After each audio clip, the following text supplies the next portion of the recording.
and he will give us information on Iowa State, the largest U.S. state producer of ethanol, and also how he sees the future of the sector in terms of developments in the U.S., the first ethanol producer in the world.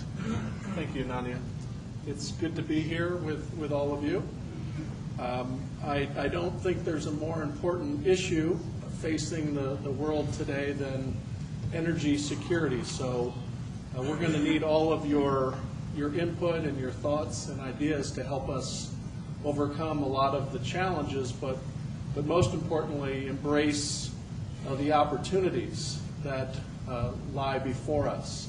In the 20th century, our challenge in large part was feeding the world. In Iowa, we played our part. Norman Borlaug, for example, was a famous Iowan Nobel Prize winner who helped feed the world with his focus on wheat hybrid production. Our 21st century challenge, I think, is energy security and focusing on value-added agriculture, the renewable energy opportunities of the future. So I appreciate the invitation from UNICA to be here to be a part of this discussion. Public policy will really drive our success or failure around the world with respect to tapping our renewable energy and biofuels potential. There's no better example of that than here in Brazil. It was, after all, public policy that really drove the sugarcane ethanol industry and required cooperation from those individuals that were marketing and selling the sugarcane-based ethanol, and they built in incentives to create that new market. And so it's critically important that we have alignment, whether it's here in Brazil or in Iowa or in China, any place in the world, to allow these new solutions to emerge. And that is what, in part, the Governor's Biofuels Coalition has done. I am the past chairman. I'm no longer in office. I served as the Governor of Iowa from 2006 until 2010. But I was here in my capacity in Brazil in December of last year representing the Governor's Biofuels Coalition. At that time, we had 35 states in the United States, 35 governors that were members of the coalition. The coalition was created 17 years ago by Ben Nelson. At that time, Ben Nelson was the governor of Nebraska. He is now a United States Senator from Nebraska, but he helped create this organization. We invited our friends from around the world to join the coalition. Brazil has been a member for nearly 17 years. 4 other countries are members as well. And our goals, our public policy goals, are pretty simple. First of all, we want to coordinate our policy at the U.S. Congress. In particular, we want to have a coordinated biofuels message. Number 2, we want to increase the use and production of biofuels in the United States. Number 3, we want to increase our dependence on imported oil. Today, American consumers spend in excess of $1 billion per day on imported oil. We want to reduce that dependence. Number 4, we want to increase our focus on research and development of second and third generation renewable energy and biofuels technologies, something I'll talk about here in a moment. And number 5, our goal is to build the infrastructure like they have here in Brazil, for example, to move and to market and sell biofuels across the United States. With respect to policy, it really starts at the top. And fortunately, President Obama is very supportive of renewable energy generally, of expansion of of biofuels specifically. He has said, and I quote, his goal is to put people back to work today and to reduce our dependence on foreign oil tomorrow, and his goal is to double renewable energy production in the United States. It's also important with respect to public policy that the United States Department of Agriculture is also very much engaged in this effort. My predecessor, Tom Vilsack, was the governor of Iowa before he became the Secretary of Agriculture, and he has said, and I quote, that the USDA, the United States Department of Agriculture, is working to expand energy opportunities by producing alternative forms of energy and fuel, and to ensure that we are doing the research necessary to allow agriculture to transition away from its rather significant dependence on fossil fuels. That's a quote from Secretary of Agriculture Tom Vilsack. So I think this panel discussion today about the importance of public policy with respect to reaching our potential in biofuels is critically important, and fortunately in the United States, from the very highest levels, we have an administration that is committed to doing that. Now, we have some pretty ambitious goals in terms of biofuel production. In 2010, just about a year ago, we have now put a mandate forward in the United States. By 2022, the American economy will be using 36 billion gallons of renewable transportation fuel per year in its transportation supply. So we are at about 15 billion gallons today, just shy of that in terms of ethanol and biodiesel.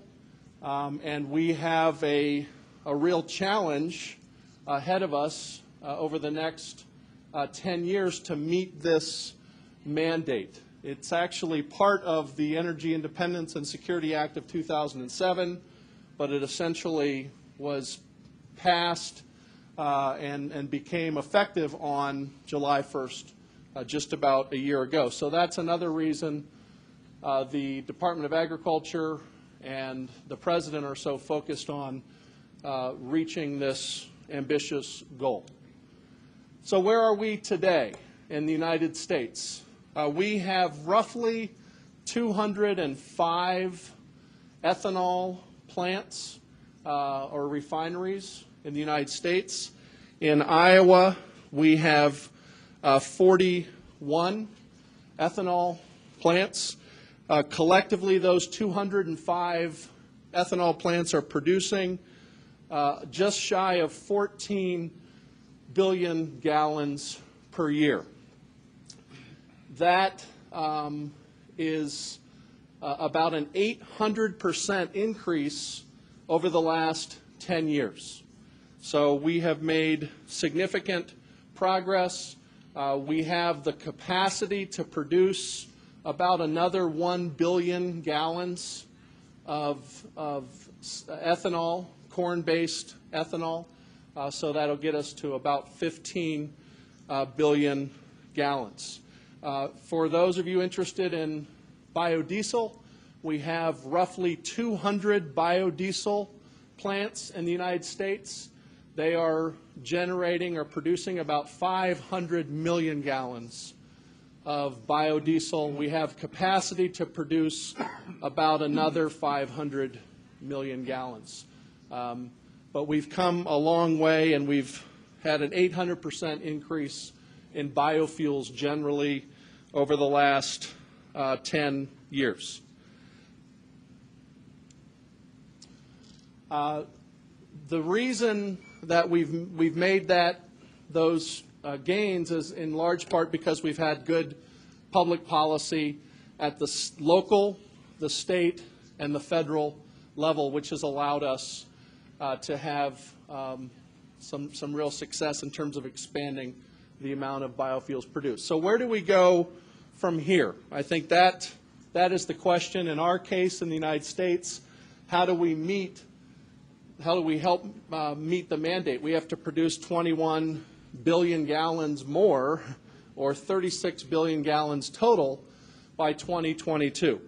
And I think the key is on research and development. We have to focus on the investments in research and development related to second and third generation renewable energy technologies. In Iowa, I believe that we have a template for how to do that. We created in 2007 the Iowa Power Fund. We've now invested in state funds roughly $60 million over the last 4 years, and we've invested in 40 competitive research and development projects. Those 40 projects have leveraged $550 million in private sector investment in other federal funds that are available. These are the types of projects that we've invested in through the Power Fund: biofuels, wind, solar, energy efficiency, biomass, and education and training is also an important part.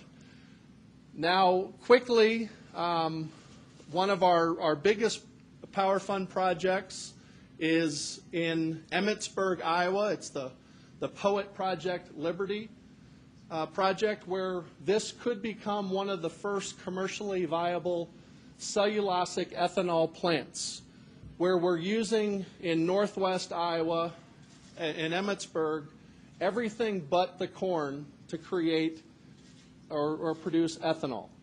That plant has enormous potential. It has a lot of private sector investment behind it. So a very exciting, potentially bolt-on technology that might be able to be applied at any ethanol plant anywhere in the future. So huge potential in terms of producing ethanol from everything but the corn.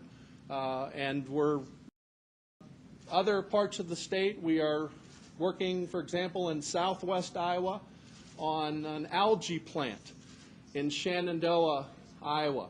It could become one of the first commercially viable algae plants. We're growing algae in industrial test tubes, essentially. We've had a lot of success, and now they're expanding that facility. And one of the exciting things about our algae plant project is that we're using CO2 from an ethanol plant right next to it to pipe back in to the algae plant to grow the algae more efficiently.